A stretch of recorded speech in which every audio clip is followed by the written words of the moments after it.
Assalamualaikum warahmatullahi wabarakatuh. Yang terhormat kepada Bapak Arif Kurniawan, SE, MSA, dan teman-teman.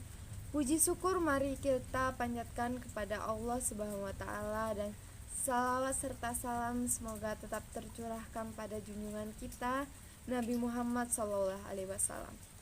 Adapun topik yang kami bahas mengenai mekanisme keuangan syariah berbasis bagi hasil mudharabah dan musyarakah. Saya Rahmadita sebagai moderator jalannya diskusi ini. Tak lupa saya perkenalkan anggota saya yaitu Endang Wulandari dan Gita Sapitri yang akan memaparkan materi. Baik, di sini saya akan membacakan materi pertama. Implementasi keuangan berbasis sirkah atau kerjasama. Implementasi sirkah dalam lembaga keuangan sirkah harus memenuhi prinsip-prinsip sebagai berikut, yaitu yang pertama, proyek atau kegiatan usaha yang akan dikerjakan fleksibel dan tidak bertentangan dengan syariah. Dan yang kedua, pihak-pihak yang turut dalam kerjasama memasukkan dana musyarakah dengan ketentuan sebagai berikut, yaitu dapat berupa uang tunai atau aset likuid dan dana yang tertimbun bukan milik perorangan tetapi menjadi dana usaha. Syirkah atau syirkah dalam konteks perbankan merupakan akad kerjasama pembiayaan antara bank syariah atau Islamic banking atau beberapa keuangan secara bersamaan dan nasabah untuk mengelola suatu kegiatan usaha.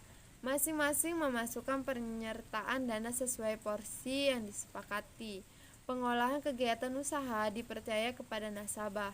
Selaku pengelola, nasabah wajib menyampaikan laporan berkala mengenai perkembangan usaha kepada bank-bank sebagai pemilik dana. Sistem bagi hasil profit dan loss system. Bagi hasil adalah sebuah bentuk perjanjian yang dilakukan oleh pengusaha dengan investor untuk mendapatkan laba atau keuntungan. Hal ini ditandakan dengan adanya kontrak kerjasama antara kedua belah pihak, di mana jika perusahaan menghasilkan keuntungan, maka akan dilakukan pembagian dari hasil laba-laba, keuntungan atau profit dapat didefinisikan dengan dua cara. Yang pertama, laba dalam ilmu ekonomi adalah selisih antara pendapatan dengan total biaya, yaitu kerugian jumlah pengeluaran atau biaya yang lebih besar dibandingkan dengan pendapatan yang diterima dalam asuransi. Dapat pula diartikan sebagai besarnya pembayaran yang harus diberikan oleh penanggung kepada tertanggung atau terjadinya hal yang diasuransikan. Saya akan melanjutkan materi yang selanjutnya. Materi yang selanjutnya adalah jenis pola bagi hasil, profit sharing, dan revenue sharing. A. Gross profit sharing. Laba kotor atau gross profit sharing ini diperoleh dari menghitung pendapatan yang dengan mengurangi harga pokok dari penjualan suatu produk. Perhitungan laba ini masih belum dikurangi biaya lain seperti biaya pemasaran, pajak, biaya administrasi, dan lain sebagainya. B. Revenue sharing. Pembagian revenue merupakan hasil dari pendapatan yang berlaku pada sistem perbankan, di mana belum dikurangi oleh biaya operasional dan juga komisi. Pada umumnya, sistem perbankan ini akan menerapkan pembagian laba bersih pada debitur atau kreditur.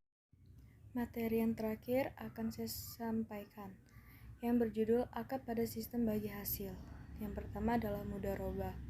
Perjanjian ini terjadi antara kedua belah pihak ketika melakukan investasi atau bisnis bersama.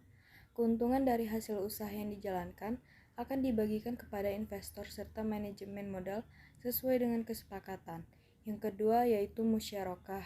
Pada akad musyarakah, kedua belah pihak akan melakukan perjanjian dalam sebuah kerjasama dengan sumber modal dari investor maupun pengusaha sendiri. Yang ketiga yaitu murabahah. Perjanjian murabahah ini memiliki prinsip untuk melakukan jual beli barang dengan persetujuan kedua belah. Faktor yang mempengaruhi bagi hasil, yaitu ada dua faktor. Yang pertama yaitu faktor langsung. Yang pertama, penentuan butir-butir pendapatan dan biaya mudharabah. Yang kedua yaitu kebijakan akunting atau prinsip dan metode akuntansi. Yang kedua yaitu faktor tidak langsung.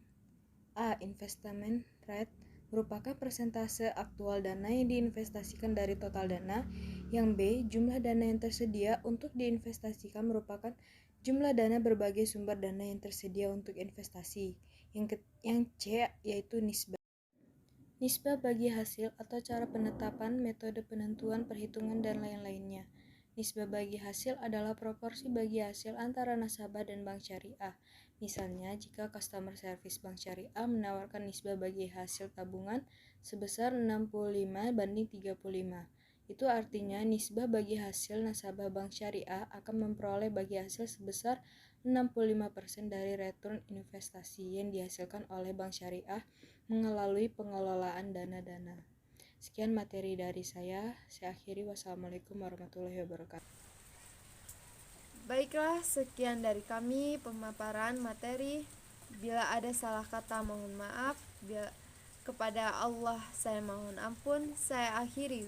Wassalamualaikum warahmatullahi wabarakatuh.